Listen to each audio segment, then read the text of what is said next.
Bonjour French 1, this is your section 1.2 video notes, all about classroom objects and how to use those classroom objects in a complete sentence to describe your classroom. Now before we get started, keep in mind as you're copying down the vocabulary words, you are required to write the words that are on the line. Those are the actual French words for these items. They are on the lines with the yellow background on your screen.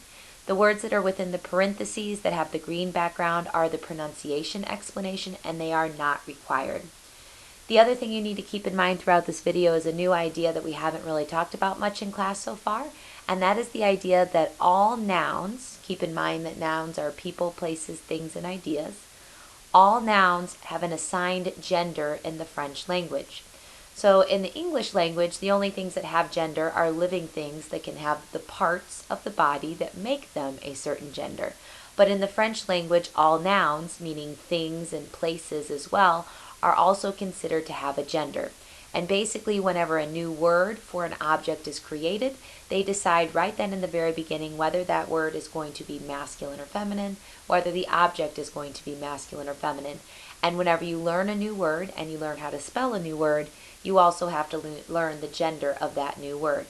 The way I'll organize your notes this year, whenever we have objects or nouns on them, and they are, of course, gender specific, is I will always put the masculine words off to the left-hand side of the page, and your feminine words will be tabbed over to the right-hand side of your page. And as much as possible, I'll group them together with the masculine and the feminine separated.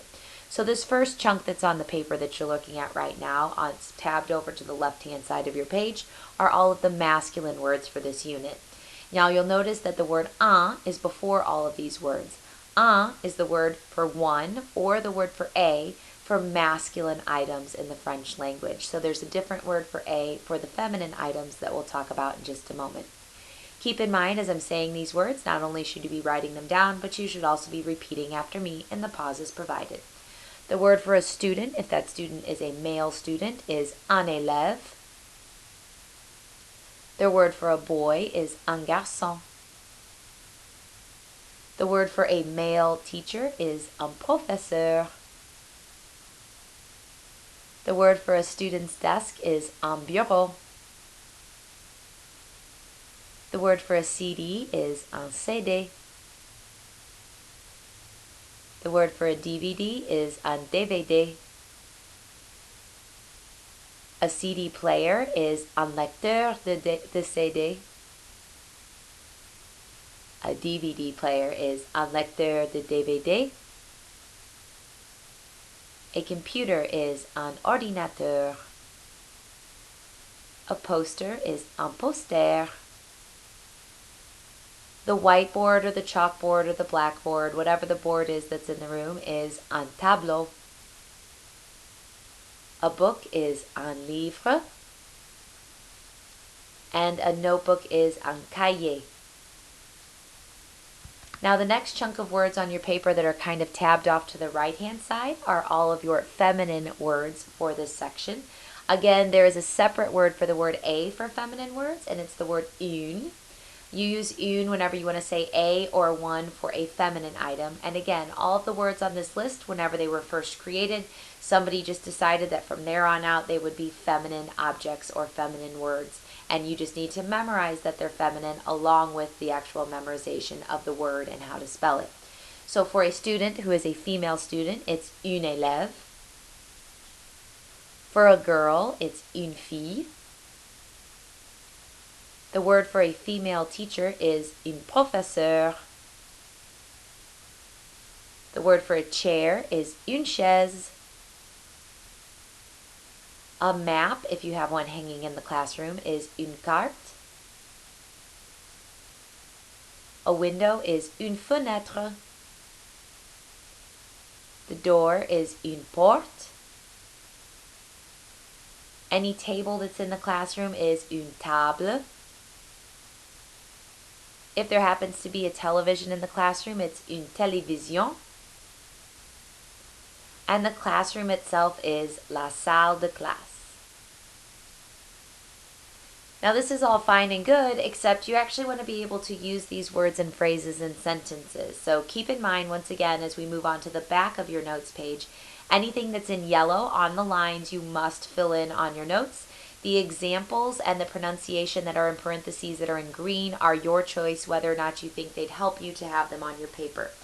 So we want to be able to ask questions about the classroom and describe it so that we know how to describe places that we're in and basically use these objects in complete sentences. So the first phrase that I have here is a way to ask about, in general, is there a certain item in the classroom? Now you'll notice that there's a blank in the sentence for you to fill in an actual item. I'm actually going to go ahead and read the example to you. So if we plug in the word for a poster, like we do in the example, if you wanted to ask somebody, is there a poster in the class? You would ask, il y a un poster dans la salle de classe? I know it's a really long phrase, so if you have to rewind it, go ahead and practice a few times. But il y a is literally there is. Un poster is, of course, a poster.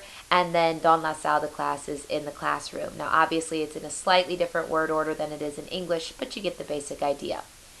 In order to respond, I have two choices for you to respond to whether or not there is a poster in the classroom or not.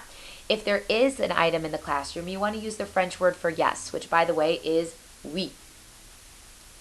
Please notice that oui is spelled O-U-I. And then just like how we said that phrase il y a is there is, whenever we said is there this in the classroom on that first question at the top of your page, if you want to say yes there is, you use that il y a phrase again. So I'm going to go ahead and say the example for you by saying yes there is a poster, which is oui, il y a un poster.